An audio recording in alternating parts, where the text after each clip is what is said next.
कोंढवा बुद्रुक परिसरातील Sainagar caste colony येथे कालपासून सुरू असलेल्या मुसळधार पावसामुळे नागरिकांच्या घरामध्ये पावसाचे तसेच ड्रेनेजचे घाण पाणी शिरले आहे। या गंभीर परिस्थितीनंतरही महानगरपालिकेचा एकही अधिकारी अथवा कर्मचारी घटनास्थळी पोहोचलेला नसल्याचा आरोप नागरिकांनी केला आहे।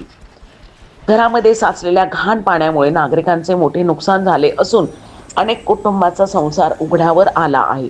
विशेष म्हणजे लहान मुली आज दूषित पाण्यात खेळताना दिसत असून त्यामुळे साथीचे आजार आणि रोगराई पसरण्याची भीती व्यक्त केली जात आहे। प्रशासनाच्या उदासीनतेबद्दल संताप व्यक्त करत नागरिकांनी कालपासून आम्ही या परिस्थितीचा सामना करत आहोत, मात्र अद्याप कोणतीही मदत मिळालेली नाही। या परिस्थितीला जबाबदार कोण असा सवाल उपस्थित केला आहे। नागरिकांनी तातडीने पाणी उपसा, स्वच्छता मोहीम आणि आरोग्यविषयक उपाययोजना राबविण्याची मागणी प्रशासनाकडे केली आहे। दादा, काय समस्या तुमच्या इकडे? एवढं मोठ्या प्रमाणात ड्रेनेजचे आणि पावसाचं पाणी भरले, आमच्या रस्त्यावर येऊन तुमच्या घरचे रस्त्यावर येऊन साफ करायला लागले काय? आमच्याकडे ड्रेनेज लाईन फुल झाल्यामुळे पाणी सप्लाय होईना। कासट कॉलनी आणि गल्ली क्रमांक 1 मध्ये फार मोठा प्रॉब्लेम झालेला आहे। आमच्या महिला रात्रभर जागा आहे या ठिकाणी, रात्रभर पाणी काढून राहिलो पण पाणी काय हटत नाही। ड्रेनेज लाईन पाणी काही सप्लाय होईना। आमचं ही मोठी समस्या आम्हाला मोठी आहे। काय सांगणार तुम्ही? घरच्या महिला नवीन घर बांधलेलं असताना तुमच्या घरात फार नळेवाणी पाणी येऊ लागले।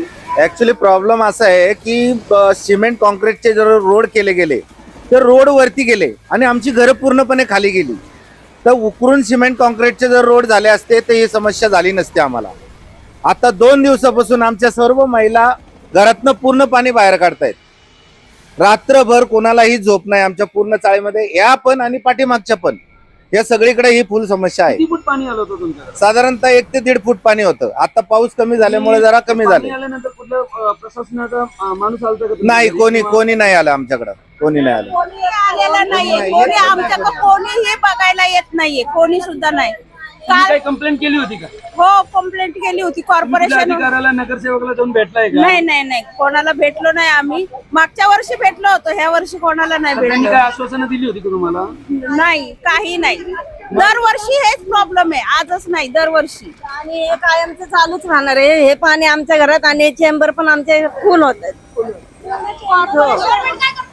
त्याला काही करू शकत नाही। आताच आम्ही 2 वर्षापूर्वी फरशी घातली, त्या फरशांमधून पाणी येतंय सगळं। आजी, तुमच्या घरी पण 2 फूट पाणी, कमरे एवढं पाणी आहे आता? हो, या रोडमुळेच पाणी येतं आणि चेंबर साफ करत नाहीत। वरचीवर चेंबर साफ केले ना की पाणी जाईल आणि आम्हाला तो त्रास होणार नाही। हे काय लहान लेकरं इकडे घाण पाण्यात खेळते, ते खूप घाण पाणी, आजाराचे येतील तर काय म्हणणार ते? त्याच्यावर मग आता साफसफाई करायला पाहिजे ना। हे काय डासांचं औषध वगैरे मारायला पाहिजे ना। इकडे कोणी कोणीही येत नाही।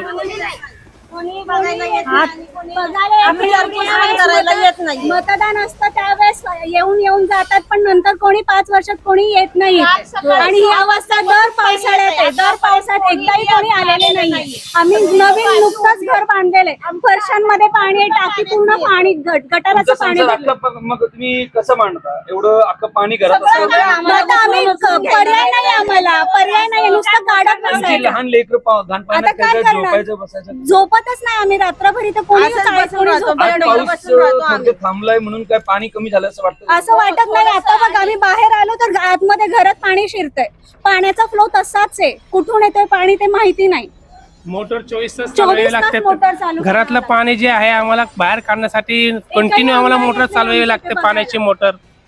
त्यामुळे आम्हाला खूप त्रास होतो आमच्या इथे। आणि हे जे आहे सिमेंट कॉन्क्रीटचा जेव्हा रस्ता बनवला फक्त त्या कारणामुळे फक्त होतंय।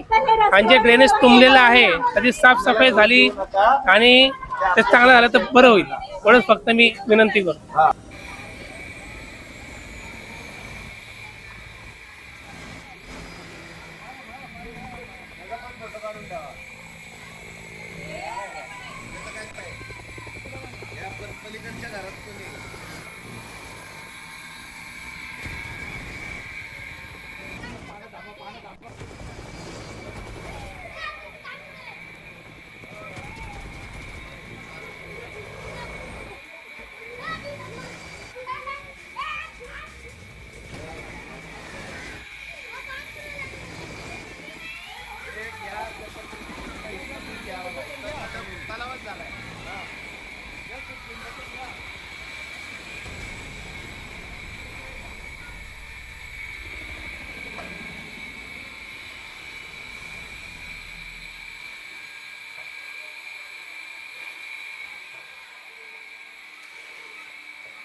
लागून बघा काय कसं पाणी येतं.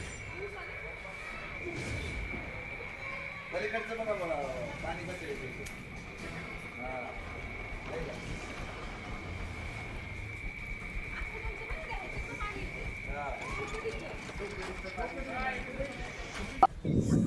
Hello, 1 2 3 4 5. Hello, 1 2 3 4 5. टाकी पूर्ण फ्लो झाली बघा. ते बघा पूर्ण टाकीतलं रात्री दाखवते तुम्हाला.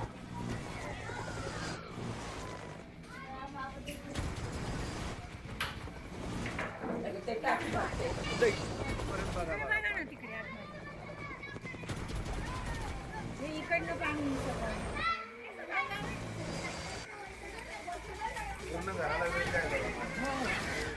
पारस मुठ्ठा यांचा रिपोर्ट.